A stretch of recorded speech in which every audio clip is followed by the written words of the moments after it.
கர்நாடக மாநிலம் பந்திப்பூர் வனப்பகுதி சாலையில் புலி தாக்கி குட்டி யானை உயிரிழந்த நிலையில் அதன் அருகேயே தாய் நின்று கொண்டு வாகனங்களை விரட்டியதால் 2 மணி நேரம் போக்குவரத்து பாதிக்கப்பட்டது. இதுகுறித்த கூடுதல் விவரங்களை செய்தியாளர் மகேஸ்வரன் வழங்க கேட்கலாம். மகேஸ்வரன், குட்டி யானை உயிரிழந்ததுனால தாய் யானை அந்த சாலையில் நின்று கொண்டு கிட்டத்தட்ட 2 மணி நேரம் போக்குவரத்து பாதிக்கப்பட்டிருக்கு. அங்க இருக்கக்கூடிய தற்போதைய நிலவரம் என்ன? போக்குவரத்து இப்ப சீராகி இருக்கா? என்ன விவரம்?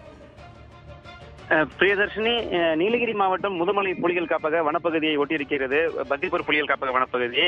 இந்த வனப்பகுதி சாலையில் தான் மதியம் சுமார் 1 மணி அளவில், அதாவது வனப்பகுதிக்குள் புலி தாக்கியதில் படுகாயமடைந்த குட்டி யானையை தாய் யானை அழைத்துக் கொண்டு வந்திருக்கிறது.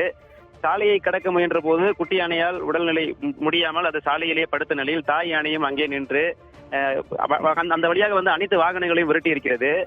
சுதாரித்துக் கொண்ட வனத்துறையினர் முன்னெச்சரிக்கை நடவடிக்கையாக போக்குவரத்தை 2 புறமும் தடை செய்தார்கள். எனவே தமிழகத்திலிருந்து கர்நாடகாவுக்கான இந்த போக்குவரத்து முற்றிலுமாக துண்டிக்கப்பட்டது.